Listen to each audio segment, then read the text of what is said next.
ఎండాకాలం. దాన్ని మనం రూపుమాపే ప్రయత్నం చిత్తశుద్ధితో చేస్తోంది.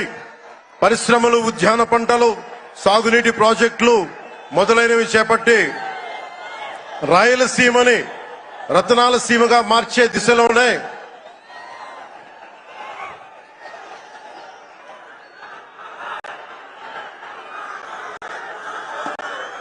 ఈ రోజున మేమందరం గౌరవ ముఖ్యమంత్రి గారి చంద్రబాబు నాయుడు గారి నాయకత్వంలో మీ ముందుకున్నాం. ఈ సూపర్ 6 కార్యక్రమం ఇన్ని వేల కోట్లు ఆర్థిక ఇబ్బందుల నుండి వీటన్నిటిని ముందుకు తీసుకురాగలుగుతున్నామంటే మీ భవిష్యత్తు కోసం, యువత భవిష్యత్తు కోసం, మహిళల భవిష్యత్తు కోసం, ప్రతి ఆంధ్రప్రదేశ్ లో ఉన్న ప్రతి ఒక్కరూ బాగుండాలి, మీరు ఆనందంగా ఉండాలి. మీరే అన్నారు, ఆ రోజు మేము అడిగాం, రాష్ట్రం బాగుండాలి, యద్భావం తద్భవతి. మీరు ఎలా ఆలోచించారో మేమందరం కలిసికట్టుగా పార్టీలు వేరైనప్పటికీ రాష్ట్ర హితువు, రాష్ట్ర శ్రేయస్సును దృష్టిలో పెట్టుకొని ఈ రోజున మీ ముందుకొచ్చి ఇంత ఘన విజయంగా, ఇంత దిగ్విజయంతో ఈ సూపర్ 6 కార్యక్రమాన్ని మీ ముందుకు తీసుకొచ్చాం.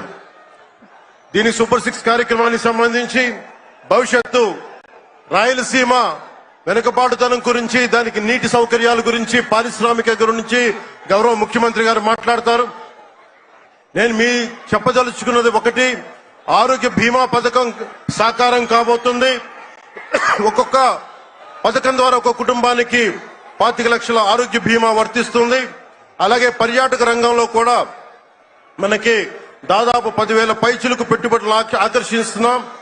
అలాగే పంచాయతీ రాజ్ శాఖలో కూడా పల్లె పండుగ ద్వారా 13,300 గ్రామ పంచాయతీలని గ్రామ సభ నిర్వహించి రికార్డు చేసి 2,007 కిలోమీటర్ల బీటీ రోడ్లు, 4,000 కిలోమీటర్ల సిసి రోడ్లు చేయగలిగాం.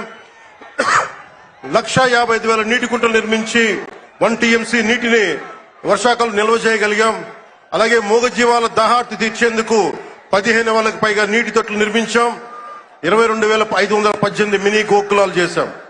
అడవి తల్లి బాట కార్యక్రమం గౌరవ ప్రధానమంత్రి శ్రీ నరేంద్ర మోదీ గారి సహకారంతో, ముఖ్యమంత్రి శ్రీ నారా చంద్రబాబు నాయుడు గారి నాయకత్వంలో కూటమి ప్రభుత్వం 1,005 కోట్లతో ప్రధానమంత్రి PM జన్మన్ పథకం, మహాత్మా గాంధీ జాతీయ ఉపాధి హామీ పథకం ద్వారా రాష్ట్ర ఉపాధి హామీ పథకం 625 గిరిజన గ్రామాలని అనుసంధానిస్తూ 1,069 కిలోమీటర్ల రోడ్ల నిర్మాణం జరుగుతోంది. గర్భిణీ స్త్రీలకి డోలీ మోతల నుంచి విముక్తి కలిగించాల లక్ష్యంతో ముందుకెళ్తున్నాం. 7,910 కోట్లతోటి జల్ జీవన్ మిషన్ కి ప్రాజెక్టులు చేపట్టాం.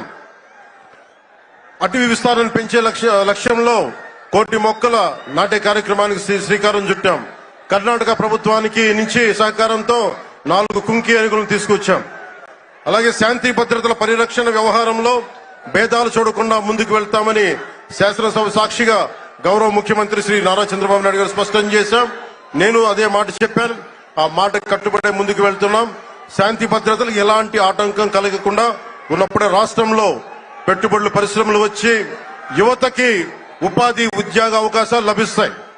ముఖ్యంగా మన రాయలసీమ యువతకి మీరు ఉపాధి అవకాశాలకు వేరే రాష్ట్రాలకు వెళ్లకుండా మన అనంతపురంలో, మన కర్నూలు, మన కడప, మన చిత్తూరు జిల్లాల్లో మొత్తం ఉపాధి అవకాశం పక్క రాష్ట్రాల నుంచి మనకు వచ్చేలాగా పారిశ్రామికరణ జరగాల దిశగా గౌరవ ముఖ్యమంత్రి నారా చంద్రబాబు నాయుడు గారు ఆధ్వర్యంలో, ఆయన నాయకత్వంలో ముందుకు తీసుకెళ్తున్నాం.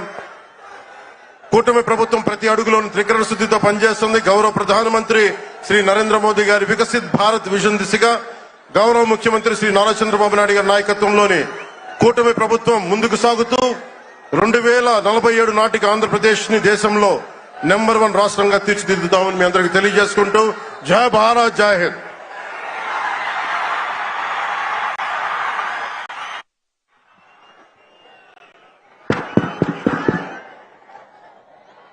ఈరోజు ఈ సభా కార్యక్రమంలో పాల్గొనాల్సినటువంటి 2 వ్యక్తులు రాలేకపోయారు. యువగలం నాయకుడు, యువతరాన్ని నడిపించినటువంటి నాయకుడు శ్రీ నారా లోకేష్ గారు ఈ సమావేశానికి ప్రధాన వక్తగా రావాల్సింది. అయితే నేపాల్లో చిక్కుకుపోయినటువంటి తెలుగు వాళ్ళని కాపాడడం కోసం గౌరవ ముఖ్యమంత్రి గారి ఆదేశాలతో ఆయన అమరావతిలోనే ఉండి ఆ కార్యక్రమాన్ని పర్యవేక్షించడం వల్ల